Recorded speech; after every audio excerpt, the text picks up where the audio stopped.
রূহ এভাবে বের করে নেওয়া হয়ে যাবে, ফেরেশতারাও তাকে অভয় দিতে থাকবে, আল্লাহ তাখাফু ওয়ালা তাহজানু ওয়া আবশিরু বিল জান্নাহ আল্লাতী কুনতুম তুআদুন।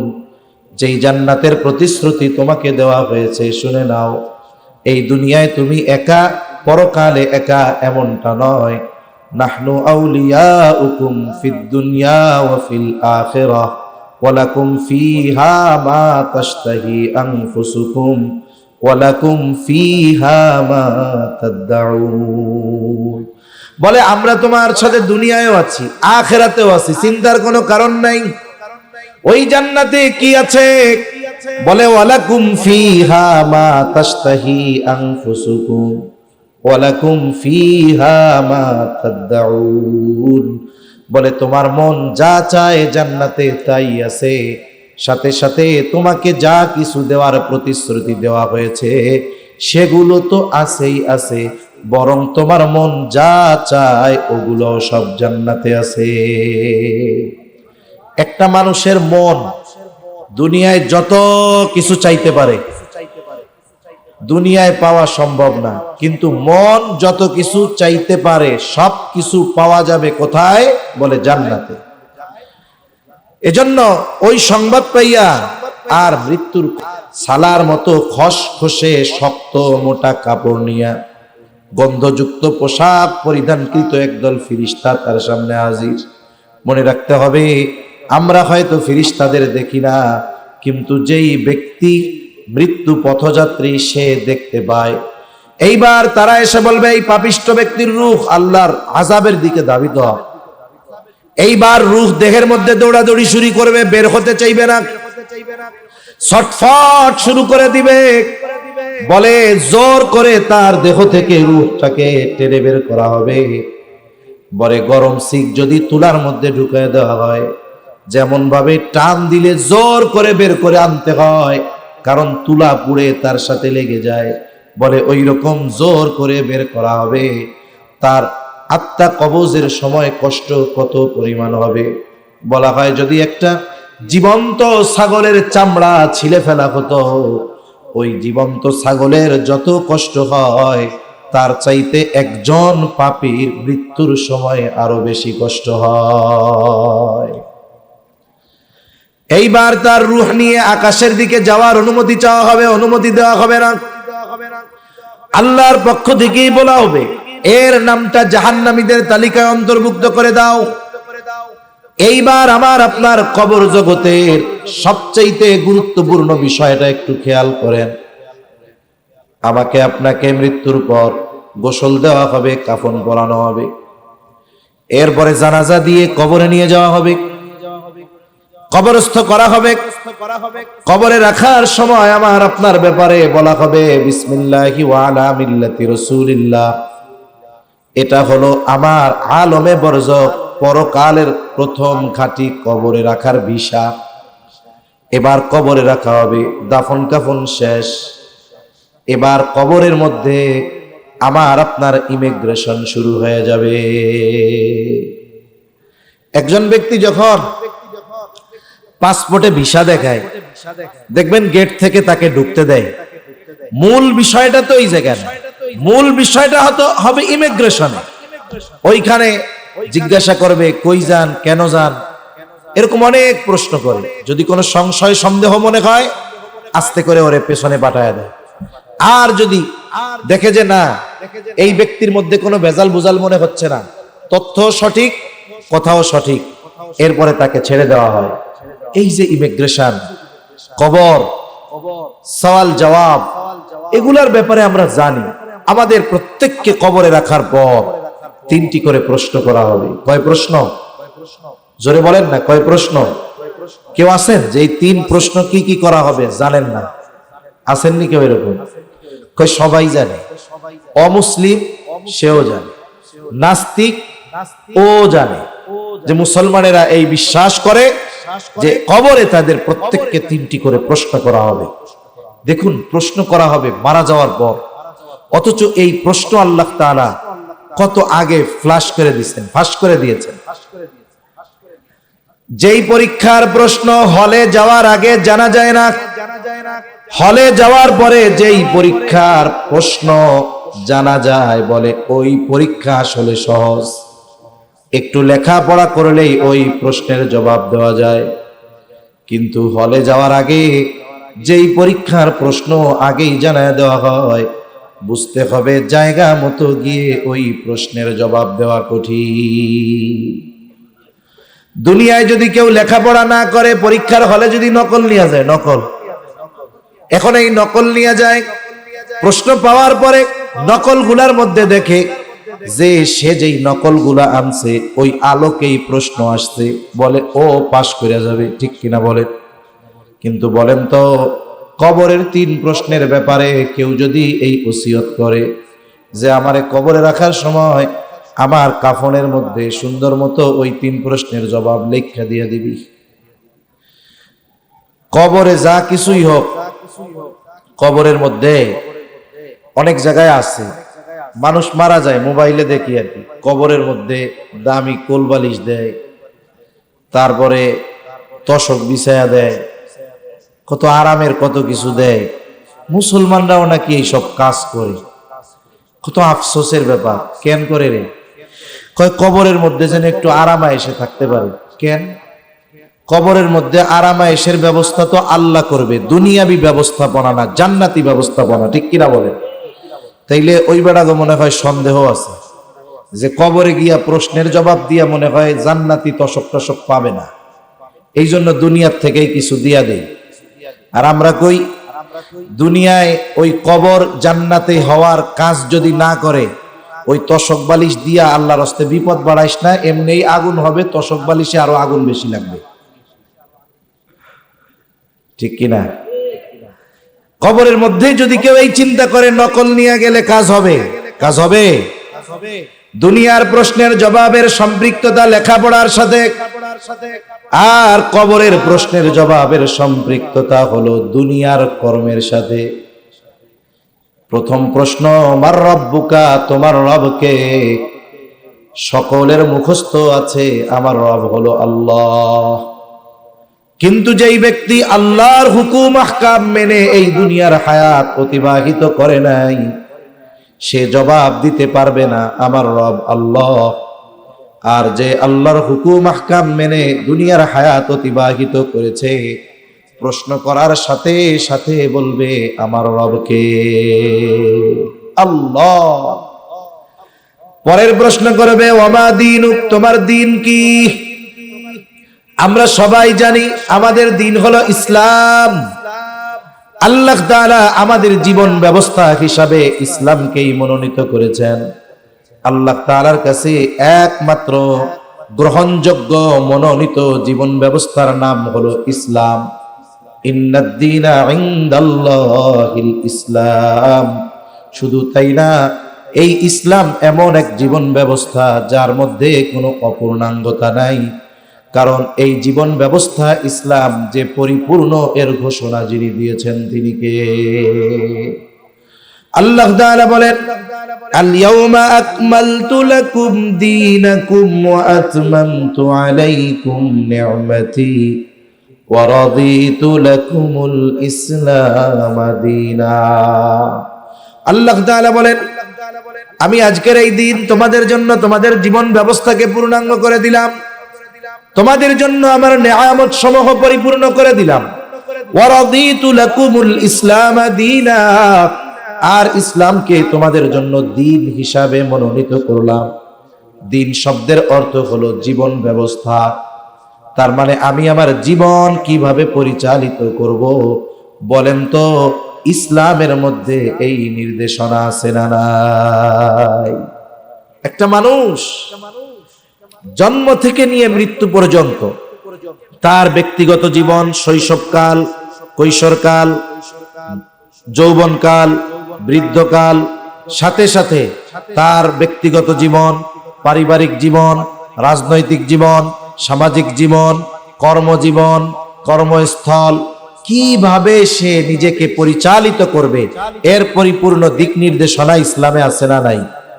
শুনেন, পুরাটা মানতে না পারলে এক বিষয়, তবে পুরাটা আমল না করতে পারলে এক বিষয়, কিন্তু পুরাটা বিশ্বাস করার ব্যাপারে কোনো ছাড় দেওয়া যাবে না।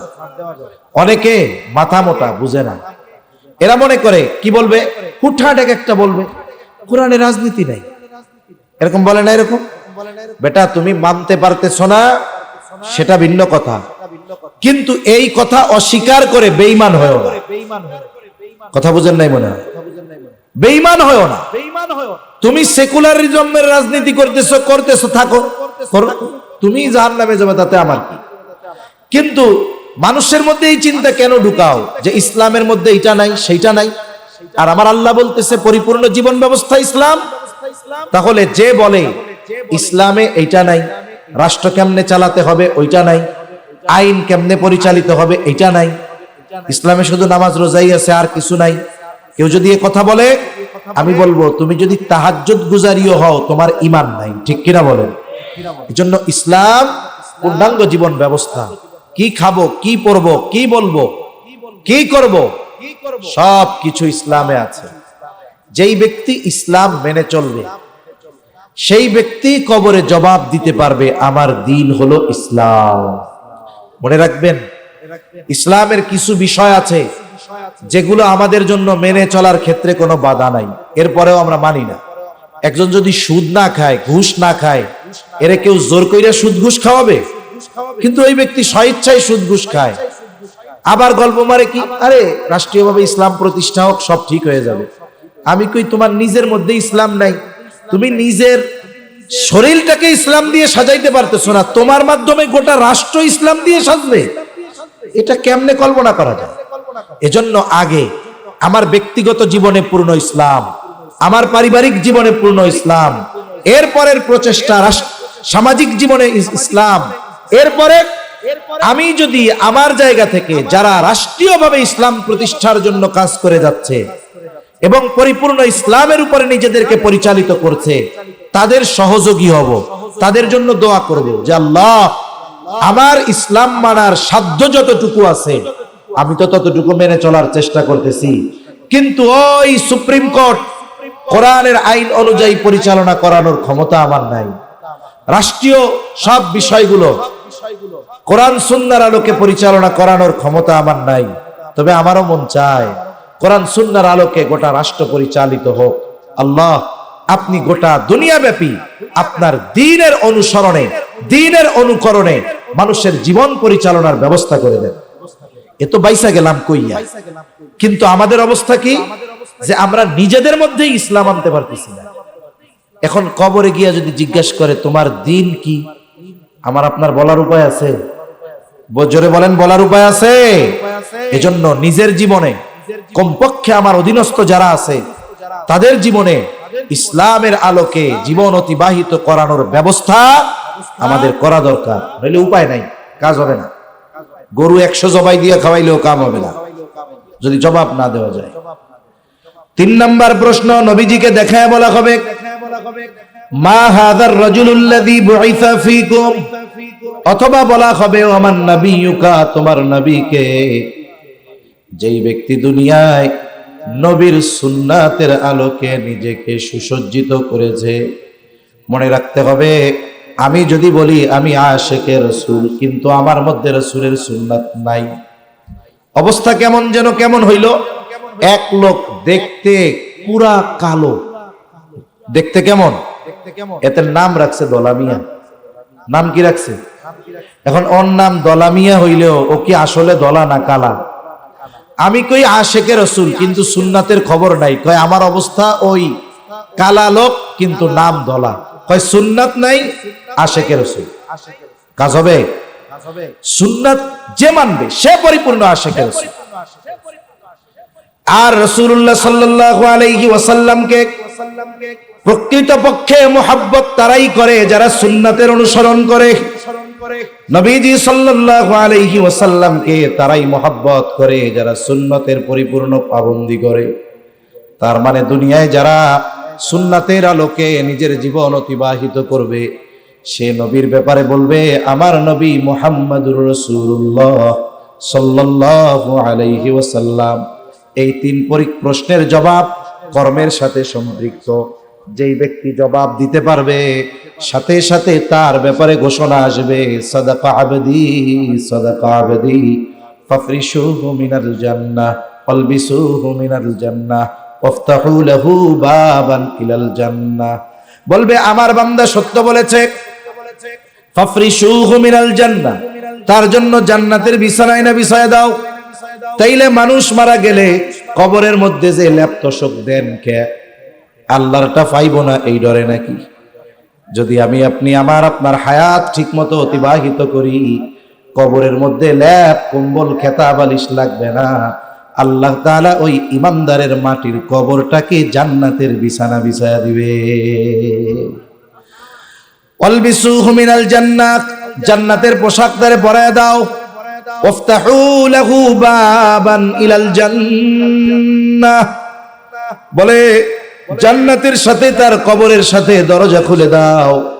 হাদিসের মধ্যে আসছে, বলে তার কবরটা এতটা বিস্তৃত করে দেওয়া হবে, তার দৃষ্টি সীমা যত দূর যায় তত দূর পর্যন্ত বিস্তৃত করে দেওয়া হবে। আর এক বর্ণনায় আসছে, যখন এই 3 প্রশ্নের জবাব সে দিয়ে দিবে, তাকে বলা হবে তুমি ঘুমাও যেমন করে নতুন দুলা ঘুমায়। আর এক বর্ণনায় আসছে, কবরের সফর লম্বা সফর, সে একাকী কবরে, হঠাৎ সে দেখবে অপরিচিত একজন সুদর্শন ব্যক্তি তার দিকে আসতেছে। সে বলবে, কে হে তুমি আগন্তুক, তোমাকে তো চিনতে পারলাম না। এইবার ওই সুন্দর ব্যক্তি বলবে যে তুমি কি আমারে চিনতে পারো নাই? বলে না। বলে আমি হলাম তোমার দুনিয়ার নেক আমল। ওই যে তুমি সূরা মুলক পড়তা, সূরা ইয়াসিন পড়তা, সূরা বাকারা পড়তা, ওই যে তুমি নামাজ কালাম পড়তা, দান সাদকা করতা, আল্লাহ তাআলা তোমার দুনিয়ার সৎ কর্মগুলোকে খুব সুরাত দিয়া আমাকে তোমার সাথে পাঠিয়ে দিয়েছে। তুমি চিন্তা করো না, তোমাকে জান্নাত পর্যন্ত না পৌঁছায়া দিয়া আমি তোমার থেকে আলাদা হব না। তাহলে একজন মানুষ সে যদি দুনিয়ায় দিনের উপরে চলে, কবরে তার প্রথম রাত, অথবা কবর তো এমনি রাত, রাখার মাসাতেই অন্ধকার শুরু, দিনের বেলা রাখলেও তো রাত, তার কবরটা কি হবে? রাউদাতুম মিন রিয়াদিল জান্নাহ, জান্নাতের একটা বাগান হয়ে যাবে।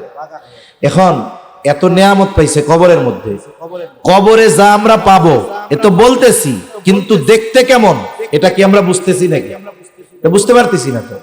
এখন কবরে যাইয়া এইগুলা পাইয়া ও প্রথমে মনে করবে এটাই মনে হয় জান্নাত, কারণ এর চাইতে আরামের আর কিছু আছে নাকি? তখন ফেরেশতা তাকে বলবে, না এটা জান্নাত নয়, বরং জান্নাতের মধ্যে তোমার জন্য এর চাইতেও কল্পনাতীত নিয়ামত রেখে দেওয়া হয়েছে। কোন সময়টা দেওয়া হবে? বলে কিয়ামতের পর তোমাকে তোমার ওই অনন্তকালের চূড়ান্ত বাসস্থান দিয়ে দেওয়া হবে। এইবারও আল্লাহর কাছে বলতে থাকবে, আল্লাহ যথাদ্রুত সম্ভব কিয়ামত কায়েম করেন, আমি আমার অনন্তকালের চূড়ান্ত বাসস্থানে যেতে চাই। আর এক বর্ণনায় আসছে, প্রতিদিন তাকে তার ওই যে আবাসস্থল জান্নাত এটা এনে দেখানো হবে। আল্লাহ তাআলা যদি চান সবার ব্যাপারে এটা ঘটতে পারে, অথবা এক একজন মানুষের এক এক রকম পছন্দ আছে না। যেমন আমাদের ঢাকা শহরে কিছু মানুষ আছে, সব জায়গায় আছে, শুক্রবার ছুটির দিন, ওই দিন ওর কাম কি, কয়েকদিন সারাদিনও ঘুমাইয়া কাটাবে, ওর ঘুমাইতে আরাম লাগে। ওরে হয়তো বলবে যে দুনিয়ায় তো কেঁচাকেচি লেগে ঘুমাইতে পারস না, একটু ঘুমা এখন, নতুন দুলার মতো, কেউ তোরে ডিস্টার্ব করবে না। অনেকে আছে দেখবেন, সে এমনে যা হোক তা হোক, তার পছন্দ হলো তার একটা প্রশস্ত বাসস্থান থাকবে, বাড়িটা খোলামেলা হবে, আলো বাতাস আসবে। হ্যাঁ, আবার অনেকের চাওয়া কি, যে সুযোগ পাইলে বন্ধু বান্ধবের সাথে একটু গল্প টল্প করে। এখন তার জন্য হয়তো ওই যে নেক আমল খুবসুরতে আসবে, ওর সাথে গল্প করে কাটায় দিবে। তার মানে মোট কথা, এই যে লম্বা এক সফর হাসর পর্যন্ত, এটা তার জন্য এক আরামদায়ক সময়কাল অতিবাহিত হতে থাকবে। আর বদনসিব তার যে কবরে এই 3 প্রশ্নের জবাব দিতে পারবে না, কারণ দুনিয়ায় কবরের এই 3 প্রশ্ন জবাব দেওয়ার মতো আমল সে করে নাই। তাকে প্রশ্ন করা হবে, মার রাব্বুক ওয়া মা দীনুক ওয়া মান নাবিয়ুক, অথবা মা হাদার রাজুলুল্লাযী বুইসা ফীকুম। একটা প্রশ্নের জবাব দিতে পারবে না, সে শুধু বলবে লা আদরি, আমি কিছুই জানি না। এইবার আল্লাহর পক্ষ থেকে ঘোষণা আসবে, কাযাবা আবদি কাযাবা আবদি ফাফরিশুহু মিনান নার ওয়ালবিসুহু মিনান নার ওয়াফতাহু লাহু বাবান ইলান নার। বান্দা মিথ্যা বলতেছে, জাহান্নাম থেকে আগুনের বিছানা আইনা বিছায় দাও, জাহান্নাম থেকে আগুনের পোশাক এনে পরায় দাও। সাথে সাথে জাহান্নামের সাথে তার দরজার সাথে কবরের সাথে একটা দরজা খুলে দাও। তার কবরটা এত সংকীর্ণ হয়ে যাবে, দুই পাশের মাটি এমন ভাবে চাপ দিবে, বলে এক পাজরের হাড় অপর পাজরের মধ্যে ঢুকে যাবে। এমনিই তো আযাব, ও মনে করবে এটাই মনে হয় জাহান্নাম। কারণ আলমে বরজখেও দুনিয়ার বিভিন্ন বিভিন্ন পাপের ভিন্নতায় ভিন্ন ভিন্ন শাস্তি তাকে দেওয়া হবে। ও মনে করবে এটাই মনে হয় জাহান্নাম। ওকে জানানো হবে জাহান্নামের শাস্তির তুলনায় এটা কোনো কিছুই নয়, বরং এর চাইতে কল্পনাতীত শাস্তি তোমার জন্য অপেক্ষা করতেছে। কিয়ামতের পরে ওইখানে তোমাকে দেওয়া হবে। ওই ব্যক্তি শুধুমাত্র জাহান্নামের আযাবের খবর পেয়ে এতটা ভীতু সন্ত্রস্ত হয়ে যাবে, ও ফরিয়াদ করতে থাকবে, আল্লাহ কখনোই যেন কিয়ামত কায়েম না হয়। এমনিই তো কষ্ট, হঠাৎ দেখতে পাবে একজন বিভৎস কুৎসিত লোক তার দিকে আসতেছে, এটাকে দেখে তার আরো বিরক্তি কাজ করবে, কষ্ট বেড়ে যাবে। এইবার বলবে, কে হে তুমি আগন্তুক, তুমি আমারে কষ্ট দিতে আসতেছো কেন? এইবার ওই আগন্তুক বলবে, তুমি যতই বিরক্ত হও না কেন, আমি তোমাকে কখনো ছাড়বো না, আমি তোমাকে জাহান্নাম পর্যন্ত পৌঁছায়া দিয়া এরপরে তোমার থেকে আমি পৃথক হব। কষ্টের উপরে কষ্ট তার চলতে থাকবে। দেখুন, লম্বা সফরে সাথে যদি একজন ভালো বিশ্বস্ত সফর সঙ্গী থাকে, বলে এই সফরটা হয় আরামদায়ক। আর যদি সফর ছোট হয়, সাথে যদি সফর সঙ্গী একজন এমন হয়, আছে না অনেক সময়, আমাদের ঢাকায় এক বন্ড ছিল, এটার নাম ছিল হাঁটা বাবা। নাম কি? হাঁটা বাবা। এ খালি হাঁটতই, মনে হয় 50 বছর গোসল করে না। এখন গোসল না করার কারণে শরীরের উপরে ময়লা জমে গেছে। এর পেছনে পেছনে শিক্ষিত প্যান্ট শার্ট টাই পরা মানুষগুলাও হাঁটতো। এর কাছে কেমনে যাইতো আল্লাহ জানে। এখন ও মাঝে মধ্যে চুলকাইতো, যে ময়লা উপরে 3 পাত্তা পড়ে গেছে, ও যদি চুলকায় ময়লা উঠবে না। এখন এই ময়লা ওইটা নাকি যার হাতে ওই ময়লা দিত তার নাকি কপাল খুলে যাইতো, নাউজুবিল্লাহ। এটা ওদের কথা আর কি। এরকম কিছু মানুষ আছে 20 বছর দাঁত মাজে না, 30 বছর গোসল করে না। এইরকম লোক যদি 15 হাত দূর দিয়া যায়, সুস্থ মানুষ অজ্ঞান হয়ে যাবে। এখন আপনি যাবেন কোথায়? ওই জায়গার থেকে সিএনজিতে, আপনাদের ওই সামনে একটা বাজার আছে, কয় কিলো, 2 কিলো দূরও মনে হয় হবে না, ওই পর্যন্ত যাবেন। সিএনজিতে যাইতে লাগে 3 মিনিট। এইরকম একটা যদি আপনার পাশে সিএনজিতে ওইটা বসে, এই 3 মিনিটের রাস্তা মনে হবে আপনার 300 বছর। আপনি ওই পর্যন্ত সুস্থ অবস্থায় যাইতেও পারেন, নাও পারেন, এর আগে আপনার হসপিটালে নেওয়া লাগতে পারে। তাহলে বোঝা গেল কি, ছোট সফর যদি সফর সঙ্গী ওই রকম হয়, তাইলে এই 1-2 কিলোমিটারের সফরে যান শেষ হয়ে যায়। আর যদি সফর সঙ্গী ভালো হয়, লম্বা সফরও আরামদায়ক হয়ে যায়। এই মানুষগুলো যারা দুনিয়ায় আল্লাহর হুকুম আহকাম মানল না, তাদের এই কবরের অবস্থা এরকম হবে। এটা জাহান্নামের একটা গর্তে পরিণত হয়ে যাবে, বিভিন্ন রকমের আযাব হবে। নবীজি সাল্লাল্লাহু আলাইহি ওয়াসাল্লাম এক হাদিসের মধ্যে বলেন, আযাবুল কবরি হাক্কুন, কবরের আযাব এটা সত্য, কোনো সন্দেহ নাই। বধির একজন ফেরেশতাকে নিয়োগ দিয়ে দেওয়া হবে, তাকে তার হাতে এমন এক হাতুড়ি থাকবে, ওটা দিয়ে ওকে বাড়ি মারবে, বলে এক বাড়িতে 70 হাত মাটির নিচে চলে যাবে। আবার টান দিয়ে উঠানো হবে, আবার মারবে। ও এত চিৎকার করবে, মানুষ এবং জিন ছাড়া সকল প্রাণী শুনতে পাবে। এজন্য দুনিয়া থেকে আমাদের সবার যাওয়া লাগবে। এই কবরে দীর্ঘকাল আমাদের সকলের অতিবাহিত করতেই হবে।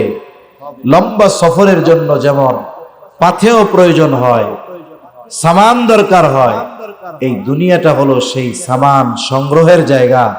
কিন্তু আফসোস, আমাদের কোনো চিন্তা নাই যে অনন্তকালের সফরে আমরা কিভাবে চলবো, থাকবো। জন্য আল্লাহ তাআলাও তো কোরআনুল কারীমের মধ্যে বলেন, ইয়া আইয়ুহাল্লাযীনা আমানুত্তাকুল্লাহা ওয়াল তানজুর নাফসুম মা কদ্দামাত লিগাদিন ওয়াত্তাকুল্লাহ। আল্লাহ তাআলা বলেন, হে ঈমানদারেরা, তোমরা আল্লাহ তাআলাকে ভয় করো। ওয়াল তানজুর নাফসুম মা কদ্দামাত লিগাদ, তুমি নিজের দিকে নজর দাও, আগামীর জন্য তুমি কি প্রেরণ করেছো। আগামী মানে হলো ভবিষ্যৎ, তার মানে তুমি তোমার ভবিষ্যতের জন্য কি প্রেরণ করেছো। কোন ভবিষ্যৎ? বলে সুনির্দিষ্ট ভবিষ্যৎ। কারণ দুনিয়ার হায়াত এটা হলো অনির্দিষ্ট, আর মৃত্যু থেকে নিয়ে শুরু হয় সুনির্দিষ্ট ভবিষ্যৎ। অনির্দিষ্ট ভবিষ্যৎ কোনটা? বলে দুনিয়ার হায়াত। এই দুনিয়ায় কতদিন বাঁচবো এর কোনো টেনশন হিসাব নাই। অথচ দেখেন 20 বছরের যুবক সরকারি চাকরি শুরু করে, ওর টেনশন যে চাকরি শেষে 60 বছরে বয়সে যখন চাকরি ছাড়বো তখন কেমনে ভালো থাকা যায়। এই জন্য ও টাকা জমায়, আবার সরকারও টাকা জমায় যে 60 বছর পরে যেন বৈশা বৈশা খেতে পারে। এই যে 20 বছরে বৈশা 60 বছর পরের যেই ভবিষ্যতের কথা সে চিন্তা করে, ওই 60 বছর থেকে ভালো থাকার জন্য টাকা জমায়। বলেন তো এই ভবিষ্যৎ অনিশ্চিত না সুনিশ্চিত? জোরে বলেন না, অনিশ্চিত না সুনিশ্চিত? আমার কথা শেষ, কারণ কথা বলতে খুব কষ্ট হইল। মাইকগুলো আরো আধুনিক হওয়া দরকার। এখন এই সাউন্ড সিস্টেম চলে না, আয়োজকরা তো বুঝে না। আয়োজক বলে যে আমাকে ভালো সাউন্ড দিবা, ও যে কি আনছে ও আর আমি বুঝতেছি, আপনারা না বুঝলেও। মাউথ পিস কি আনছে, মাইক কি আনছে, আপনারা না বুঝলেও আমিও বুঝতেছি, ও বুঝতেছি। যাই হোক, এজন্য ওদেরকেও অনুরোধ করি, বাহিরের আওয়াজের চাইতে ভেতরে যেন আওয়াজটা ভালো হয়। আওয়াজ যেন যিনি কথা বলতেছেন তার কানে আসে। মাইক যা হইছে হইছে, কমপক্ষে যদি এটা এই জায়গায় সেটিং করতো আমি কিছু আওয়াজ পাইতাম। আওয়াজগুলো সামনে যাইতেছে, বাহিরে ভালো আওয়াজ হইতেছে। এজন্য বক্তার কানে আওয়াজ আসলে কথা বলতে কষ্ট কম হয়। নাইলে দেখেন কানে আঙ্গুল দিয়া যখন আপনি কথা বলেন, এমনি আপনি জোরে কথা বলেন কেন? কারণ আপনার ভয়েস আপনার কানে আসে না, এই জন্য। ঠিক না? এই আমি যে কথা বলতেছি আমার আওয়াজ আমার কানে আসা দরকার, যদি না আসে কথা বলতে কষ্ট হয়। এই জন্য মাইক সেটিং গুলাও সুন্দর মতো করতে হবে। আর এই সব পাল্টাবা, এই 1500 টাকার জিনিস ব্যবহার আর করবো না। এতে আমরা যারা কথা বলি বুক ব্যথা হয়ে যায়। তাহলে দেখেন অনন্তকালের সফরের কথা আল্লাহ তাআলা বলছেন, সুনির্দিষ্ট ভবিষ্যতের কথা আল্লাহ বলছেন। সুনির্দিষ্ট ভবিষ্যৎ কি? আর একটা ওয়াজ ওদের কইরা দেই, জেনারেটর এমন জায়গায় সেটিং করবা যেন আওয়াজ না আসে। যদি সেটিং করো তুমি বোর্ড রাখবা, ওই বোর্ড এই পাশে যখন দিবা আওয়াজটা তখন এইদিকে আসবে না। কত ওয়াজ করব? এখন ওদের তো কিছু বলতে হয়, রাগ হয়ে তো লাভ নাই, ওরে জানাইতে হবে এই সিস্টেমে। তাইলে এই যে জেনারেটরের আওয়াজটা আসতেছে, বিরক্তি লাগতেছে, আওয়াজটা এদিকে আসবে না। আর একটু দূরে সেটিং করো, তোমার তার আছে, তুমি আর একটু দূরে দাও, তাহলে আওয়াজটা যদি না আসতো তাহলে আমার কথা বলতে এখন যে কষ্ট হচ্ছে তার চাইতে আর একটু কষ্ট কম। কষ্ট পাইলেন নাকি আপনারা? এটা ওনাদের জন্য তো উপকার। তাহলে আল্লাহ তাআলা সুনির্দিষ্ট ভবিষ্যতের কথা বলছেন। সুনির্দিষ্ট ভবিষ্যতের জন্য কি পাঠাচ্ছ এটা নিজের দিকে খেয়াল দাও। সুনির্দিষ্ট ভবিষ্যৎ কোনটা? বলে মৃত্যু থেকে শুরু, কবর সুনির্দিষ্ট ভবিষ্যৎ, হাসর সুনির্দিষ্ট ভবিষ্যৎ, কারো জন্য জান্নাত অথবা জাহান্নাম এটা হলো তার অনন্তকালের চূড়ান্ত সুনির্দিষ্ট ভবিষ্যতের আবাসস্থল। দুনিয়ার আবাসস্থলে ভালো থাকার জন্য কত কিছু করি, কিন্তু কবরে থাকতে হবে দীর্ঘকাল। কতটুকু পাঠাইলাম কবরের জন্য, কতটুকু পাঠাইলাম জান্নাত পাওয়ার জন্য? এই হিসাব আমাদের করার দরকার আছে না নাই? এই হিসাব করার দরকার আছে। সাথে সাথে প্রতিদিন মৃত্যুর কথা একটু স্মরণ করতে হবে, বেশি বেশি করতে হবে। বুজুর্গানে দিন এই জন্য অনেক সময় সবক দেন মৃত্যুর মুরাকাবার সবক। আমরা যখন রাতে শুই তখন একটু এই চিন্তাটা করব যে চোখ দুইটা বন্ধ করলাম, এই যে ঘুমাইলাম, আর নাউমু কাল মাউত, ঘুম তো মৃত্যুর মতো, যদি এই চোখ বন্ধ আবার জীবনের শেষ চোখ বন্ধ হয়ে যায়, আর যদি চোখ খোলার সুযোগ না হয়, চোখ যদি খুলতে পারি তাহলে হবে সকাল, না খুলতে যদি পারি তাহলে শুরু হয়ে যাবে পরকাল। এই জন্য মাঝে মধ্যে একটু নিজের চিন্তা করব যে ওই লাশের খাটিয়ায় মসজিদে যে খাটটা আছে না, একটু মাঝে মধ্যে কল্পনা করব যে ওই খাটে আমারে শোয়া রাখছে। আমি সবার কথা শুনতেছি কিন্তু আমার আত্মচিৎকার কেউ শুনতেছে না। সবাই আমাকে রেখে কবরে রেখে চলে আসতেছে। আমার সাথে নিয়ে যাওয়া আমার টাকায় কেনা পছন্দের চাদর ওইটাও কবরে দিচ্ছে না, ওটাও নিয়ে আসতেছে। খেয়াল করে খুঁজতেছে যে কবরের মধ্যে কিছু রয়ে গেল কিনা, এটাও নিয়ে আসতেছে। এই চিন্তাগুলোর দ্বারা আসলে মানুষের জীবনের পরিবর্তন আসে। এজন্য আল্লাহ রাসূল সাল্লাল্লাহু আলাইহি ওয়াসাল্লাম বলেন, তোমরা বেশি বেশি ওই জিনিসের স্মরণ করো যেটা সকল স্বাদকে বিনষ্ট করে দেয়। সাথে সাথে আল্লাহ তাআলাও বলেন, কুল্লু নাফসিন যায়িকাতুল মাউত, প্রত্যেকটি প্রাণকে মৃত্যুর স্বাদ আস্বাদন করতেই হবে। কেন এই মৃত্যু? মৃত্যু হলো অনন্তকালের সফরের প্রথম দরওয়াজা। আর এই মৃত্যু যে প্রকৃত মুমিন তার জন্য তো তোহফা, হাদিয়া। এক বর্ণনা আসছে না, মুমিনের জন্য মৃত্যু হলো হাদিয়া। কেন? বলে মুমিন জানে পর্দার এপারে দুনিয়া, মৃত্যুটা হলো পর্দা, আর এই পর্দার ওপারে রয়েছে তার জন্য আল্লাহর জান্নাত। এজন্য আল্লাহ রাসূল সাল্লাল্লাহু আলাইহি ওয়াসাল্লাম বলেন যে আল্লাহর সাথে মিলিত হওয়ার ব্যাপারে খুশি থাকে, আল্লাহ তার সাথে মিলিত হতে চান। এখন আমরা যদি আমাদের কর্মের পরিবর্তন না আনি তাহলে এটা তো সুন্দর হবে না। অনন্তকালে আমাদেরকে কি দেওয়া হবে? বলে এই দুনিয়ার কর্মের প্রতিদান দেওয়া হবে, আর এই প্রতিদান শুরু হবে মৃত্যুর মাধ্যমে। আমাদের দুনিয়ার কর্মের প্রতিদান দেওয়া শুরু হয় কিসের মাধ্যমে? মৃত্যুর মাধ্যমে। কারণ দুনিয়ায় যে ভালো কাজ করে তার মৃত্যু যে ওইরকম হয়, দুনিয়ায় যে মন্দ কাজ করে তার মৃত্যুর সময় থেকেই শুরু হয়ে যায়। আর পরিপূর্ণ পুরস্কার বা প্রতিদান এই মৃত্যুও না, কবরও না, ওটা তো আল্লাহ কিয়ামতের দিন দিবে। একটু চিন্তা করেন, যদি কবরের কথাই যদি এরকম হয়, মৃত্যুর বিষয়টা যদি এরকম হয়, তাহলে জাহান্নামের অবস্থাটা কত কঠিন, এটা চিন্তাও করা যায় না। আচ্ছা, কবরের আযাবের তীব্রতার ব্যাপারে, শাস্তির ব্যাপারে আমরা যতটুকু বুঝতে পারি, সাহাবায়ে কেরাম এর চাইতে লক্ষ কোটি গুণ বেশি বুঝতেন, তাই না? এজন্যই তো হযরত ওসমান গনি রাদিয়াল্লাহু তাআলা আনহু জান্নাতের সুসংবাদ প্রাপ্ত একজন সাহাবী হওয়ার পরেও, নবীজির দুই কন্যার স্বামী হওয়ার পরেও, জিন্নুরাইন উপাধি পাওয়ার পরেও নবীজি ওসমান রাদিয়াল্লাহু তাআলা আনহুর ব্যাপারে এক ঘটনাকে কেন্দ্র করে বলেছেন, ওসমান আল্লাহর কাছ থেকে জান্নাত কিনে নিয়েছে। এই রকম ঘোষণা পাবার পরেও হযরত ওসমান গনি রাদিয়াল্লাহু তাআলা আনহু কবরের পাশে গেলে কান্না শুরু করে দিতেন। এই রকম ব্যক্তি কবরের কথা চিন্তা করে কান্না করে, আমাদের অবস্থা কি হওয়ার দরকার ছিল? এই আত্ম উপলব্ধি আমাদের মধ্যে আসা দরকার, এই চিন্তা আমাদের মধ্যে আসা দরকার। যদি আমি আপনি ওই বিষয়টা সম্পর্কে গাফেল হয়ে যাই, উদাসীন হয়ে যাই, আমার দ্বারা ভালো কাজ হবে না, আমার দ্বারা গুনার কাজ হতেই থাকবে। এজন্য মৃত্যুর চিন্তা বেশি বেশি করব তো আমরা।